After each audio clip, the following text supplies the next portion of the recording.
الرحیم وللہ العزت ولرسولہ وللمؤمنین صدق اللہ العظیم۔ محمد جانے جانا ہے، پیغمبر ہو تو ایسا ہو، رسولوں کی بشارت سے مبشر ہو تو ایسا ہو، امر توقیر کا سب ہو، مؤکد ہو تو ایسا ہو، کیا ہم کو غلام ان کا مقدر ہو تو ایسا ہو۔ سمٹ کے بیٹھ جائے گے، وقت مختصر ہے بالکل، اس لیے میں نے 1 منٹ کا یہ خطبہ پڑھا ہے، 1 منٹ بھی نہیں ہوا ہوگا، آگے ہو جائے، سمٹ جائے، مختصر سا وقت لوں گا بالکل۔ ہمارے عظیم نعت خواہ بھی تشریف لائے، لیکن لیٹ آئے، ہم 8 بجے سے محفل 7:40 پہ نماز تھی، 8 بجے فارغ ہو گئے تھے، 8 بجے سے تو 2 گھنٹے 10 بجے تک بھی نعت خوانی کے بہت ہوتے ہیں، آج کل سردیاں ہیں۔ آج کی محفل جو ہے تحفظ ناموس رسالت صلی اللہ علیہ وسلم کے سلسلے میں ہمارے امتیاز عالم بھائی اور ان کے بچوں نے سجائی۔ یہ سالانہ محفل پچھلے سال بھی ہوئی تھی۔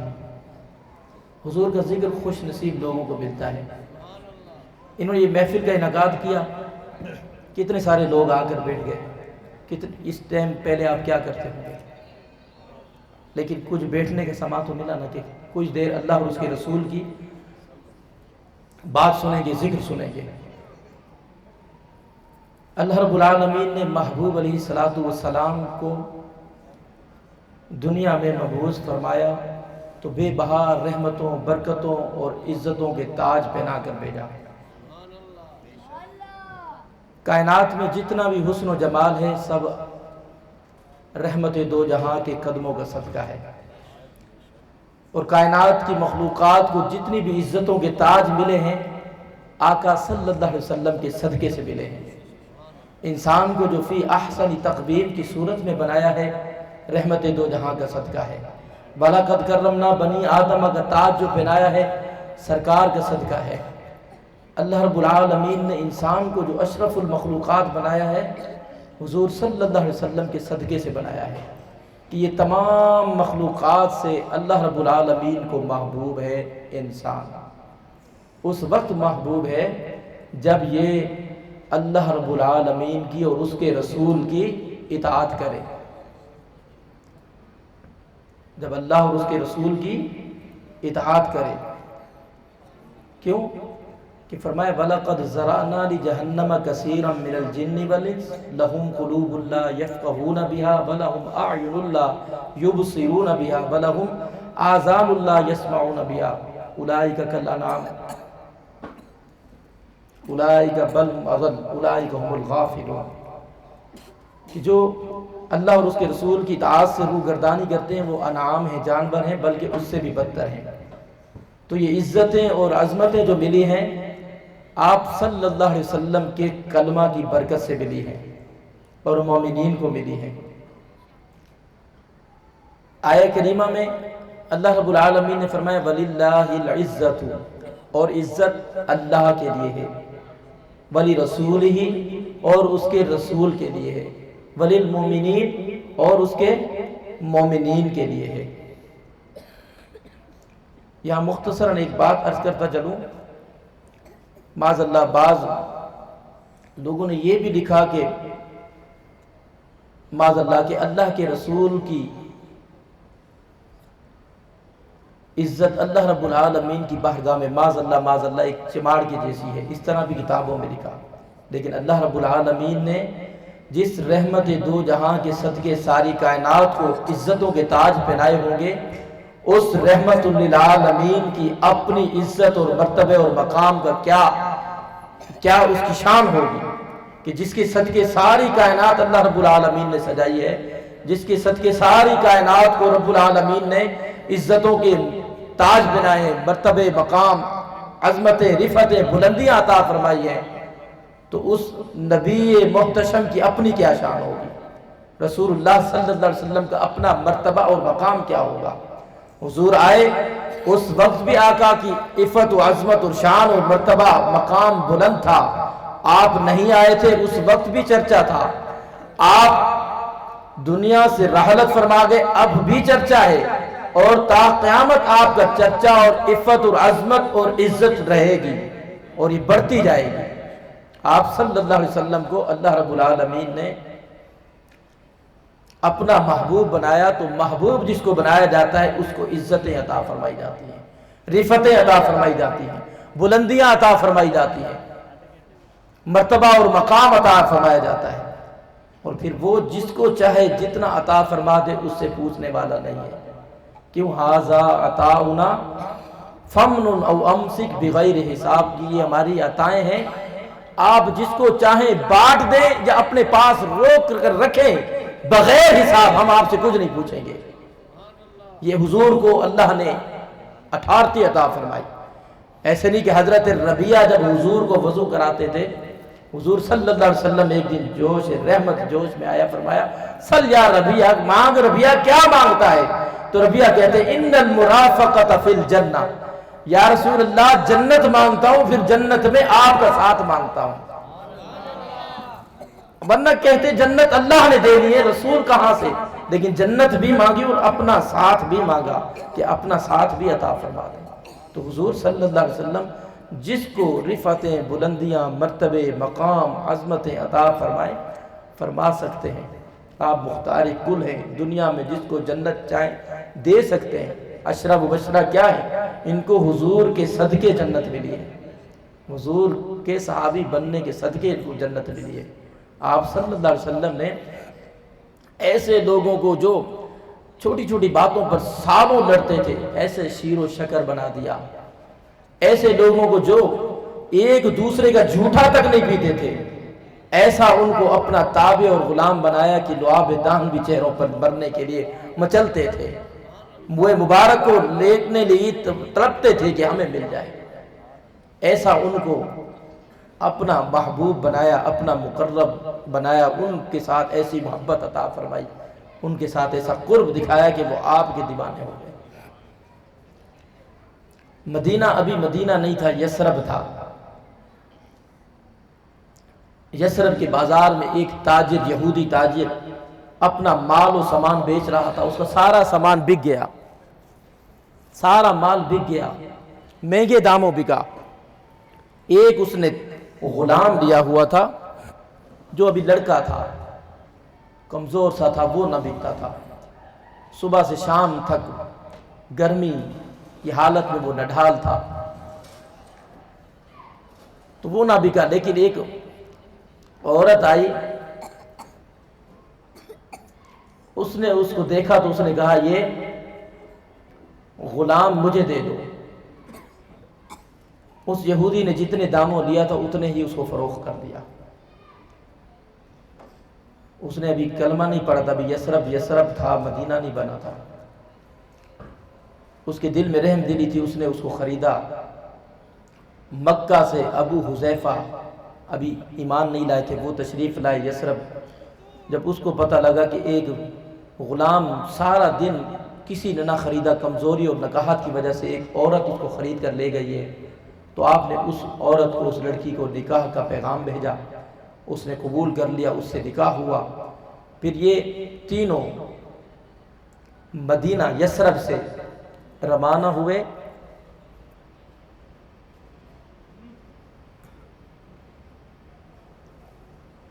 مدینے گئے، مکے گئے۔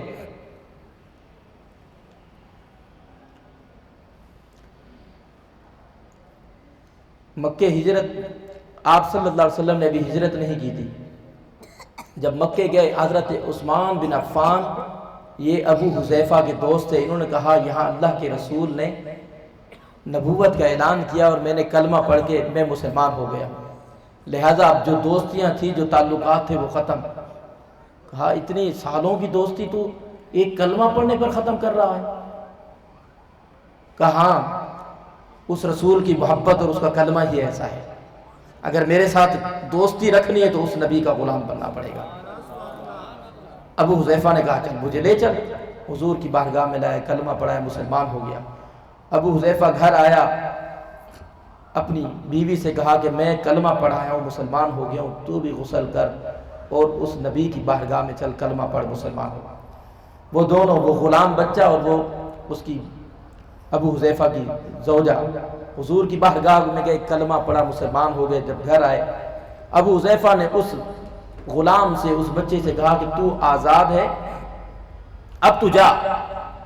اس نے کہا میرا تو کوئی نہیں، بچپن سے میں لاپتہ ہوں، کوئی آگے پیچھے نہیں، لاوارث ہوں، اور بکتا آیا، غلام بنتا آیا، اب بھی میں اس طرح نہیں کہ اپنے آپ کو سنبھال سکوں، لڑکپن کی عمر ہے۔ تو کہا اسلام میں غلام رکھنا پسند نہیں ہے، میں غلام نہیں رکھتا، میں تجھے اپنا بیٹا بنا کے اپنے پاس رکھ لیتا ہوں۔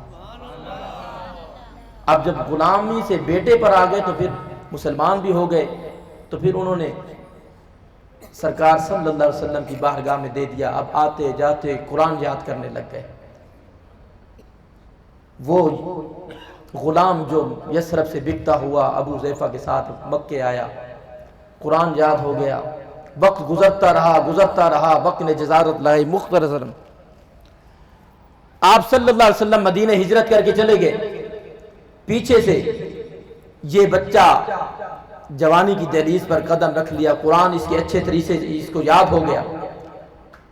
یہ حضرت عمر رضی اللہ تعالی کے ساتھ ہجرت کر کے مکے سے مدینے یہ بھی پیچھے پہنچ گیا۔ اب مدینے میں باری آئی کہ مدینے کی مسجد میں امام رکھنا ہے جو آگے کھڑا ہو کر نماز پڑھائے، کسی کو مصلی رسول پر کھڑا ہو۔ حضور نے فرمایا جس کا قرآن اچھا ہوگا، جو اچھی آواز میں پڑھے گا، قرآن کو بہترین پڑھے گا، اس کو امام بنا دیا جائے گا۔ سارے آئے سناتے گئے۔ جب یہ غلام جو بکتا ہوا یثرب سے مکہ، مکہ سے مدینہ آیا، حضور کی بارگاہ میں جب اس نے قرآن پڑھنا شروع کیا تو قرآن کیا پڑھتا تھا، اس کی زبان سے موتی جھڑتے تھے۔ اللہ کے حبیب اس کے قرآن کو سن کر دیوانے ہو گئے، کہا کہ مصلی امامت تم سنبھال لو، تم امام بن جاؤ، نماز پڑھانے لگ جاؤ۔ عمر فاروق نے پیچھے کھڑے ہو کر نماز پڑھی، عمر فاروق نے کھڑے ہو کر پیچھے نماز پڑھی۔ وہ یہودی جس نے یثرب نے اس کو بیچا تھا، اس نے جب دیکھا کہ یہ تو غلام ہے، اس کو تو کوئی خریدتا نہیں تھا، اس کو تو کوئی خریدتا نہیں تھا، آج سارے صحابہ اس کے پیچھے دست بستہ کھڑے، آ کر پوچھا کہ میں نے تو تجھے یثرب کے بازار میں بیچا تھا، فروخت کیا تھا، اور تجھے بیچنے سے مجھے نقصان ہوا تھا، تجھے کوئی خریدتا نہ تھا، ایک عورت خرید کر لے گئی تھی، آج تو مصلی رسول پر امام بن گیا، تیرے پیچھے بڑے بڑے صحابہ ہاتھ باندھ کر نماز پڑھتے ہیں۔ تو وہ جو بچہ جو فروخت ہوا آیا تھا، ابو حذیفہ نے لے پالک بیٹا بنایا تھا، تو اس نے کہا خدا کی قسم عزتیں اللہ کے ہاتھ میں ہے، اور یہ جو مرتبہ اور عزت اور مقام مجھے دیا ہے آمنہ کے لال نے دیا ہے۔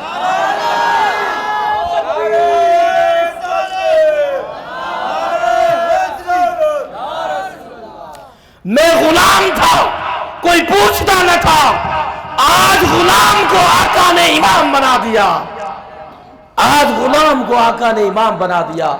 یہودی نے کہا کہ ایسا نبی جو غلاموں کو اتنے مرتبے اور رفعتیں اور عظمتیں اور مقام عطا فرماتا ہے کہ شان میں جس کے نہیں کوئی ثانی رسول، جس کا ہر تیور ہے حکم آسمانی وہ رسول، غلہ بانوں کو کی جس نے عطا حکمرانی وہ رسول۔ عمر فاروق کہتے ہیں بکریاں مجھ سے سنبھلتی نہیں تھی، میرا والد کہتا عمر بکریاں نہیں سنبھال سکتا، زندگی کیسے سنبھالے گا؟ جب حضور کا کلمہ پڑھا، خلافت سنبھالی، 22 لاکھ 28 لاکھ مربع میل پر جب میری عدل و حریت کا پرچم لے رہا ہے، تو پھر میں سمجھ گیا کہ کمال اس زندگی میں نہیں تھا، کمال غلامی مصطفیٰ میں ہے کہ آقا کے غلام بن کر دنیا پر امامت کرو، حضور کے غلام بن کر دنیا پر بادشاہت کرو۔ حضور کے غلام بن کر میں آقا کا غلام بن گیا، تو پھر دریا بھی میری تحریر کو پڑھتے ہیں، میں حضور کا غلام بن گیا، پھر زمین بھی میرے حکم کو مانتی ہے۔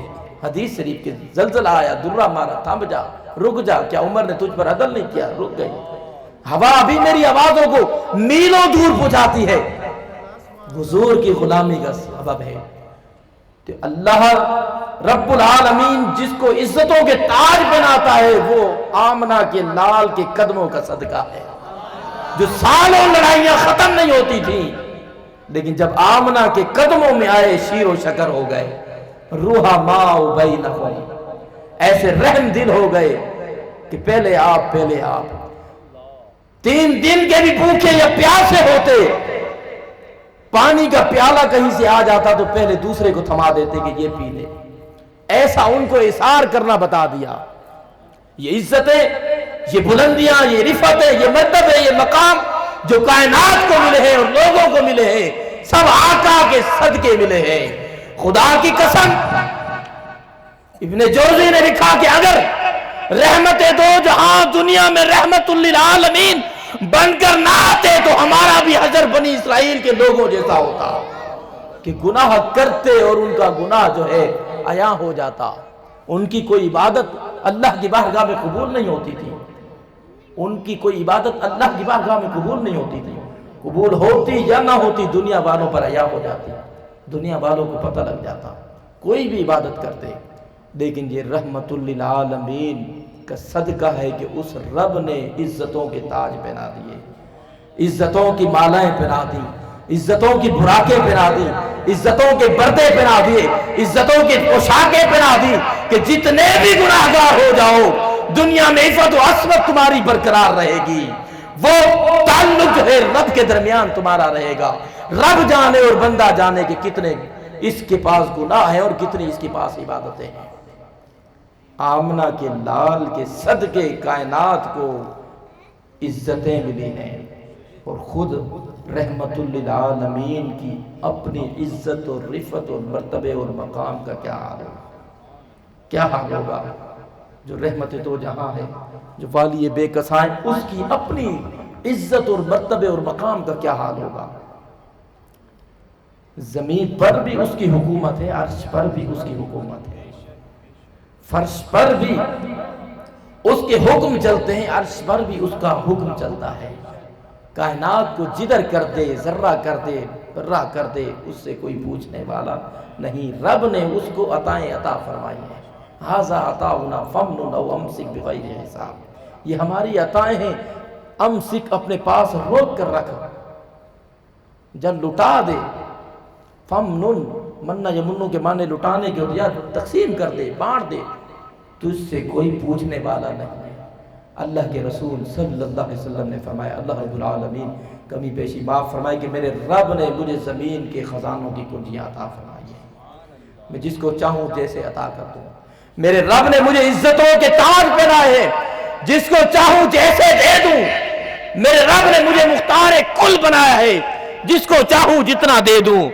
اس لیے ایک پہاڑ پر ایک جگہ پر آقا صلی اللہ علیہ وسلم نے ایک مقام پر کھڑے ہو کر ایک ہاتھ میں صدیق کا ہاتھ لیا، ایک ہاتھ میں عمر فاروق کا ہاتھ لیا کہ لوگوں جس طرح آج میں دنیا میں صدیق و عمر کے درمیان ہوں، محشر کے میدان میں بھی اپنے رفیقین کے درمیان ہوں گا، محشر کے درمیان بھی ان کے درمیان ہوں گا.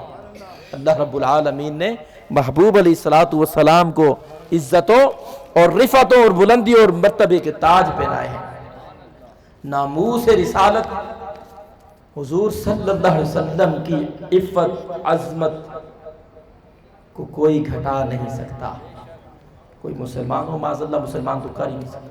کافر کتنی کوشش کرے. میں آکسفورڈ یونیورسٹی نے کیا لکھا، 100 شخصیات پر لکھا تو کیا سب سے بہترین شخصیت رحمت دو جہاں کی ہے، سب سے بہترین شخصیت. اور خود کئی یہودیوں نے اور کئی غیر مسلموں نے اس بات کو تسلیم کیا کہ کائنات میں اگر کوئی ہستی ہے جس کا ایک ایک نقش اس کی امت کے پاس محفوظ ہے تو وہ رحمت دو جہاں ہے، وہ محمد ہیں، وہ رحمت للعالمین ہیں، وہ محمد الرسول اللہ ہیں، مسلمانوں کے نبی ہیں. ہمارے پاس تو ہمارے نبی کی جوتی کا نقش بھی ہم سے نہیں مٹا کہ ایسے تھا نالین پاک. نالین پاک ہمارے پاس وہ بھی نہیں مٹا تو اس نبی کی اور سنتیں ہم سے کہاں گم گی. سب کچھ ہمارے پاس محفوظ ہے، لیکن اغیار اس کو چھیننے کے چکر میں ہے. کبھی انہوں نے جب دیکھا کہ مسلمان کسی صورت میں ہار نہیں ماننے والے، کسی صورت میں یہ جو ہے ان پر جتنا ظلم کر لو متحد نہیں ہوتے، ان کو جتنا مار لو، جتنا بھیڑ بکریوں کی طرح ذبح کر لو، کتنے ظلم ہوئے اسلامی ممالک پر، کتنے اسلامی ممالک پر، چیچینیا، بوسنیا، فلسطین، عراق، شام، کشمیر، کتنے ساری پیچھے سے ملی سازش یہود و نصارہ کی. کیوں؟ یا ایھا الذین آمنوا لا تتخذوا اليہود والنصارى اولیاء بعضهم اولیاء بعض. اے ایمان والو، آمنوا لا تتخذوا اليہود والنصارى، یہود و نصارہ کو دوست نہ بناؤ. بعضهم اولیاء بعض، آپس میں ایک دوسرے کے یہ دوست ہیں لیکن تمہارے نہیں ہو سکتے، تمہارے نہیں، ان کو نہ بناؤ دوست. تو پھر یہ کیا کرتے ہیں؟ ہر سال 6 مہینے 2 سال میں حضور صلی اللہ علیہ وسلم کی عفت و عصمت پر جو ہے ڈاکہ ڈالنا شروع کر دیتے ہیں. کیوں؟ وجہ کیا ہوتی ہے؟ مسلمانوں کے ایمان کو مجروح کرنا، ان کے جذبات اور احساسات کو مجروح کرنا، اور پھر کوئی نہ کوئی، اور ازل سے یہ چلا آ رہا ہے طریقہ کہ آقا کی بارگاہ میں اگر کس نے ذرا سی بھی گستاخی کی ہے تو پھر اس کا سر تن سے جدا کر دیا گیا ہے. جب آقا کی بارگاہ میں منافق اور یہودی فیصلہ لے کر آئے، حضور نے یہودی کے حق میں فیصلہ دے دیا، کیونکہ اپنوں کو نہیں دیکھتے، وہ حق کو دیکھتے ہیں. فَحْكُمْ بَيْنَ النَّاسِ بِالْحَقِّ، لوگوں کے درمیان حق کا فیصلہ قائم کرتے ہیں. یعنی یہ نہ دیکھا کہ یہ منافق میرا کلمہ پڑھنے والا ہے، اپنے کی سائڈ نہ لی، یہودی کے حق میں، اس کے حق میں فیصلہ کر دیا. اس منافق نے کہا میں نہیں مانتا.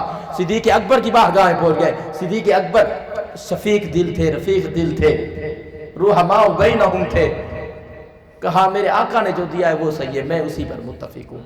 مومنین میں بھی کوئی میٹھا ہوتا ہے، کوئی کڑوا ہوتا ہے، کوئی مکہ مارتا ہے، کوئی خنجر مار دیتا ہے، اور کوئی پورا بست